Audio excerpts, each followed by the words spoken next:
Hi friends, இன்றைக்கி சூப்பரான kitchen tips தான் பார்க்க போகிறோம். எதை பற்றி டிப்ஸ்னால், நம்ம ஈவினிங்கில் ஸ்நாக்ஸ்லாம் பண்ணோம்னா கோதுமை வச்சு அதில் கொஞ்சம் ஓமமும் சீரகமும் போட்டு பண்ணணுங்க.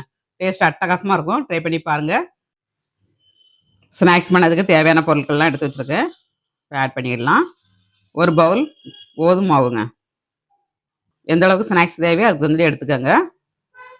அரை ஸ்பூன் ஓமங்க, அரை ஸ்பூன் ஜீரகம், அப்புறமா ஒரு ஸ்பூன் எண்ணெய், மாவுக்கு தந்துடி உப்பு போட்டுக்கோங்க. எல்லாம் ஆட் பண்ணியாச்சு. நல்லா மிக்ஸ் பண்ணிடலாம். மிக்ஸ் பண்ணிவிட்டு நம்ம தண்ணி கொஞ்சம் கொஞ்சமாக விட்டு பிசைஞ்சு எடுக்கணுங்க. இப்போ நல்லா மிக்ஸ் பண்ணியாச்சு.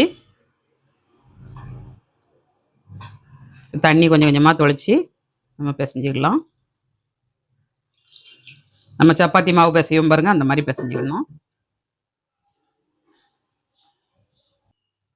ஒன்று ரெண்டுமா பிசைஞ்சு வச்சாலே நமக்கு மாவு வந்து 10 நிமிஷம் 20 நிமிஷம் ஊற வச்சோம்னா நல்லா சாஃப்டாக கிடைக்குங்க.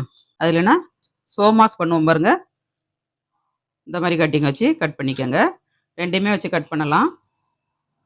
ஒரே லெவலில் நம்ம எடுத்துக்கிடலாம்.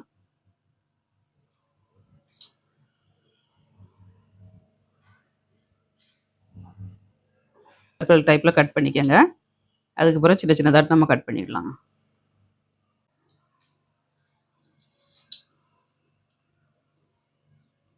எடுத்து வச்சுக்கலாம்.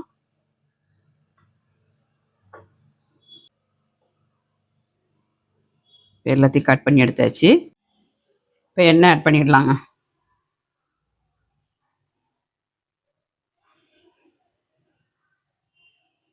எண்ணெய் ஆட் பண்ணியாச்சு. ரொம்ப ஹீட் ஆகக்கூடாது. கொஞ்சமாக ஹீட்டாக இருக்கும்போது நம்ம போட்டுடணுங்க. அடுப்பை மீடியமாக வச்சுக்கோங்க. கலர் டக்குன்னு சேஞ்ச் ஆயிரும். உங்களுக்கு கோதுமை வந்து டக்குன்னு கலர் சேஞ்ச் ஆயிரும். ஒன்று ஒன்றா போட்டுக்கிடலாங்க.